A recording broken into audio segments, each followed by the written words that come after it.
Alright, so assignment number 6, we're going to be switching gears a little bit, and we're going to be solving equations actually that involve square roots. And so let's go ahead and get started. We have 4 examples to go through today.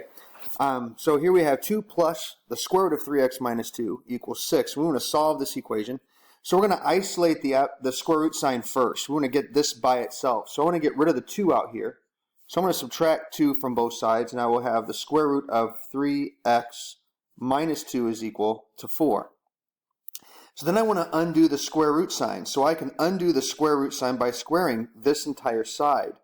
But then that means I'm going to have to square the other side as well. If I square this side, the square root sign and the square will undo each other. It's like 2 over 2. And so then I'll just have 3x minus 2 equals 4 squared, which is 16. If I then add 2 to both sides, I'll have 3x is equal to 18, divide by 3, and x is 6. So let's take a look at another one similar to this one, number 2. Same thing, I want to isolate the square root sign, so I'm going to add 6 to both sides, and I'll have the square root of 5x plus 1 is equal to 6. Square both sides, so then 5x plus 1 is by itself, and it equals 36, because that's what 6 squared is. Subtract 1 from both sides, so 5x is equal to 35.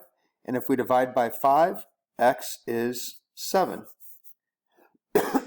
And so you can see if there's just one square root sign, not too difficult to solve, then we just want to isolate the square root sign so we can square both sides and then finish solving the problem. Let's take a look though at this one. Here we have a square root sign on the left and a square root sign on the left or on the right. And this is actually a little bit easier than the others simply because if I square both sides of the equation, I will have 5 minus n on the left and then 2n plus 11 on the right. If I want to get the n's together, I'm going to add an n to both sides. So that cancels this one out, and I have 5 equals 3n plus 11. If I subtract 11 from both sides, on the right I'll have 3n still, but then 5 minus 11 is negative 6. And if I divide by 3, n is negative 2. And I could try plugging negative 2 in just to make sure. 5 minus negative 2, well that's the same thing as 5 plus 2, which is 7. That's the square root of 7. If I plug in a negative 2 here, then 2 times negative 2 is negative 4. Negative 4 plus 11 is 7.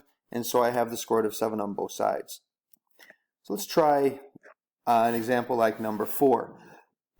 So this one's a little bit more difficult only because when I square both sides, I'm going to have to square everything.